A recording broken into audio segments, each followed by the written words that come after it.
Next speaker is Robert Fortunato, and he has done a really interesting project that he clearly has invested a lot of his own personal resources in, a lot of blood, sweat, and tears, I'm sure, having rehabbed the house myself back in the day, and really excited to have him as an innovator here in the state to help us learn how to develop and implement policies that actually work and support this sort of thing. So, Robert.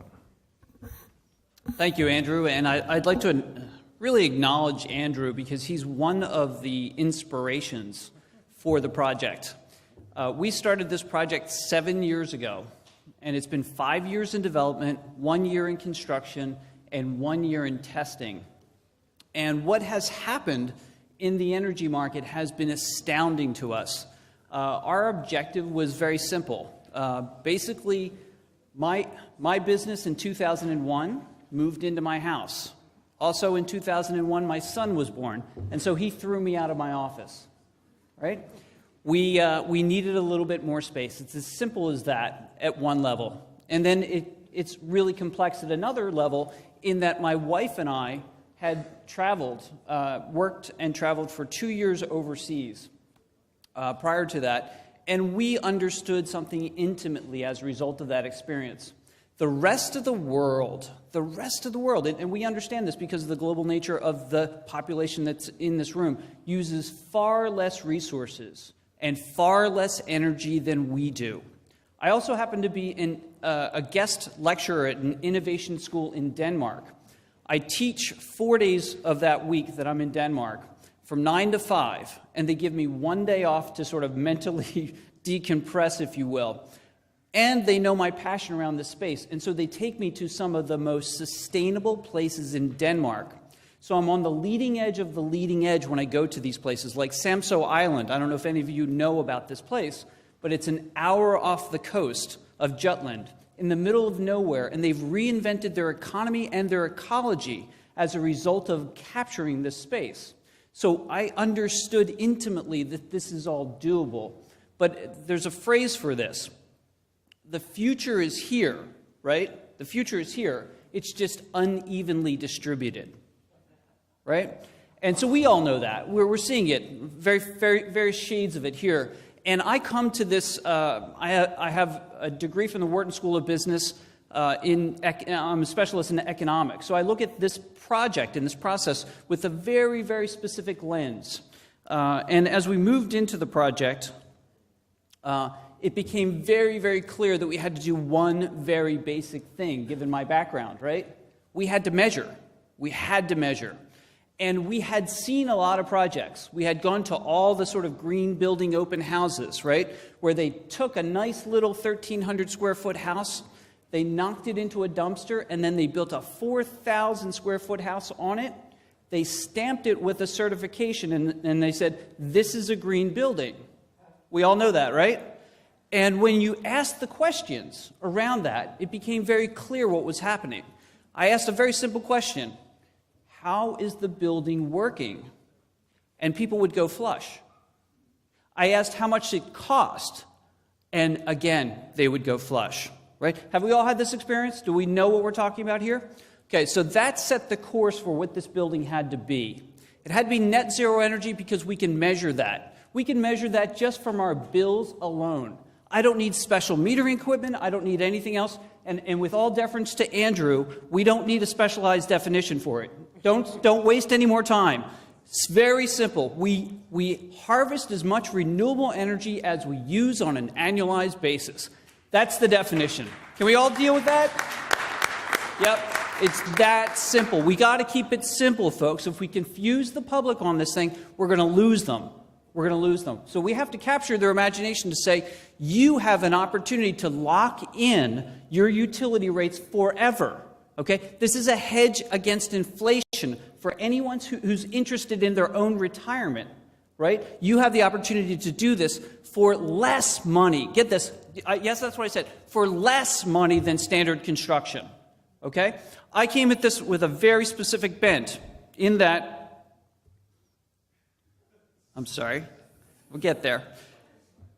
We're getting there.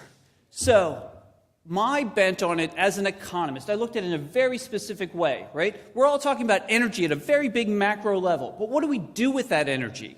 What do we actually do with that energy? And we heard a number of the presenters say that up to 53% of the energy goes into what? The building sector, right? And if anybody goes to a job site, we understand how much energy is being wasted on the job site, right? Just in the way buildings are constructed and the way materials are being used. We can do better. So as an economist, I looked at it in a very simple way to say, as an economist, if you use less material, if you create less waste, if you use less embodied energy, and you do it with less toxicity, and you take some of the stuff that would have gone into the landfill and actually use it in the build, it should cost less. It should cost less, okay? This is all doable today, and we did it, So on Google SketchUp, everybody familiar with Google SketchUp? We do sun shading on Google SketchUp for free, right? We designed the building that way. And anybody a little hot in here? Yeah, it's hot in here because why? Where's south? Does anybody know where south is? Right? 100 years ago, you would have known exactly where south was, right? And built to it. We've got cheap energy, we've got a little lazy, right? We have to re-understand where south is and how to use that power. 50 to 60% of the heating and cooling in my house comes from an overhang, a 5-foot overhang that you're seeing right here, that in the summertime shades the building completely. In the wintertime, allows passive heating to come into the house for free. Thank you, for free. For free.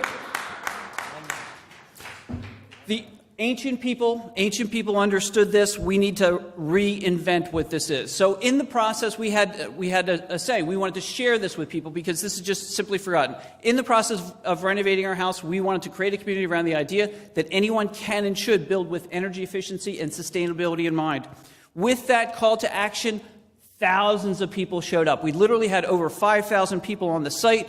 We have 60 to 70,000 people on the site, greenideahouse.com, every single month. Tons of metering equipment, tons of stuff was done in terms of calibration for the building. You don't have to do any of that stuff. We did it for you. Just we had the groundbreaking. You see, we did unbelievable, very simple things like blowing fog in the building to do air testing and air sealing.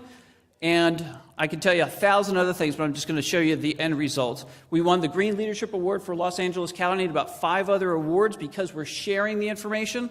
And Ed Begley Jr. was our dedication ceremony last week because we had a year's worth of data, and that's when we wanted to do the dedication ceremony. This is our energy bill.